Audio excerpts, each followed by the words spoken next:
The man's name was Anatoly Petrov, and 39 years had not been long enough. Not for him. The world had moved on from the fire and the fallout, but the poison of Chernobyl had seeped deeper than the soil. It had found a permanent home in his mind. He was in his late 50s now, a gaunt figure with the haunted, deep-set eyes of one who has seen the unimaginable. The doctors in Moscow had given his condition many names: post-traumatic stress, chronic radiation sickness, severe depression. They prescribed pills to quiet the tremors in his hands and silence the nightmares. But they couldn't understand. The whispers he heard weren't memories. The gnawing dread wasn't just trauma, it was a call. After all these years, the zone was calling him back. He had been a liquidator, one of the thousands of young men sent to clean the catastrophe. They ran toward the fire while the world ran away, armed with little more than shovels and a desperate, fleeting bravery. Most of them were gone now, taken by cancer, the bottle, or the quiet despair that followed them home. But Anatoly remained. He remained because he had a final task to complete. On a small table in his apartment, beside a map of the exclusion zone, sat a small, lead-lined box. It contained a burden he had carried for decades, a secret he had to return to its source. A few days later, his old car cut a lonely path through the bleak, forgotten landscape of northern Ukraine. Rain streaked down the windshield, blurring the skeletal remains of abandoned villages. The sky was a bruised, oppressive purple grey. With every kilometer he drove deeper into the past. The clicks of the Geiger counter on the seat beside him grew more frequent, a nervous, arrhythmic heartbeat counting down to his arrival.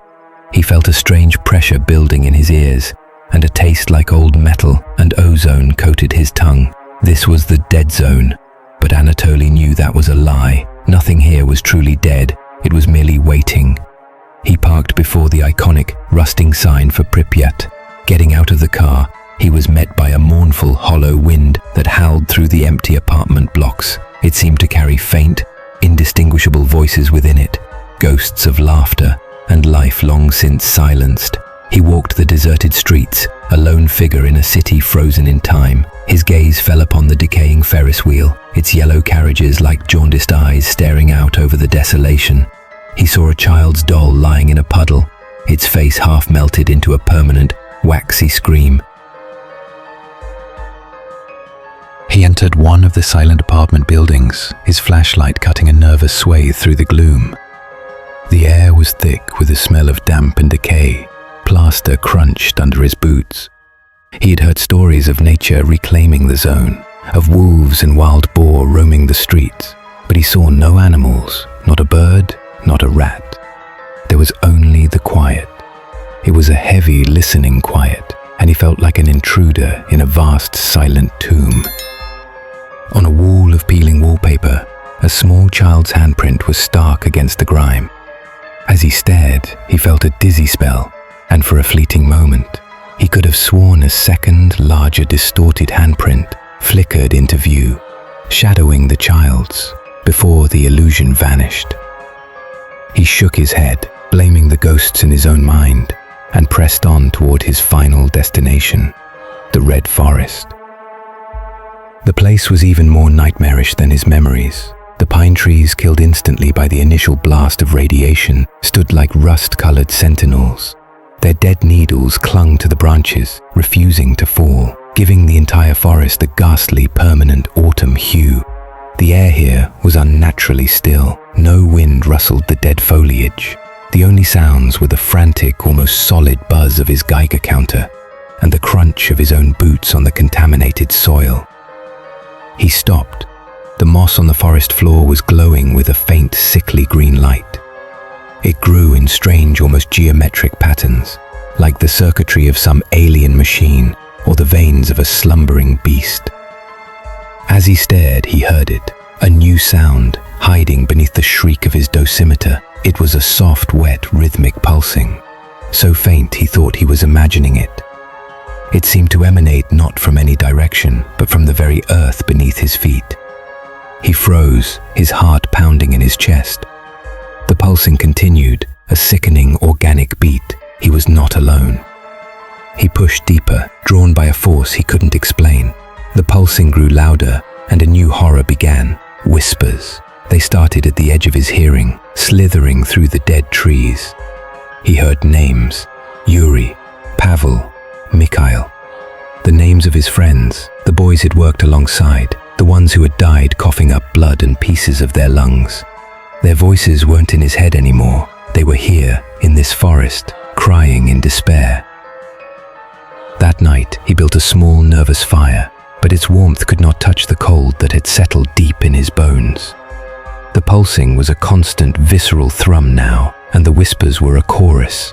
He finally understood. It wasn't a memory. It wasn't trauma. It was a presence, an intelligence born of the atom's fire and the Earth's agony. They hadn't just poisoned the land. They had impregnated it with a new and terrible form of life. The fire spluttered and died, plunging him into a darkness broken only by the lurid green glow of the moss. He scrambled to his feet, fumbling for his flashlight. Its beam cut wildly through the trees and caught something. It was not an animal. It was a shifting mass of earth, twisted roots, and the same glowing moss, all coalesced into a single entity.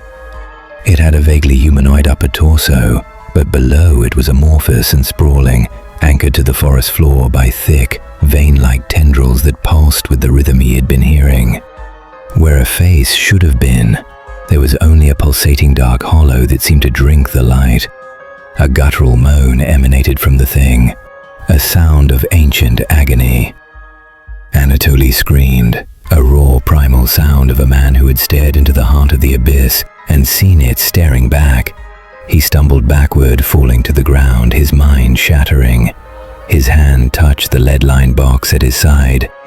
In a flash of terrible, insane clarity, he understood its true purpose. The piece of irradiated graphite he'd taken from the reactor roof all those years ago. It wasn't a souvenir of his trauma. The whispers hadn't been calling him back to haunt him. They had been calling him back to feed. The box was not meant to keep the radiation out. It was meant to keep its heart in. An offering, a tithe.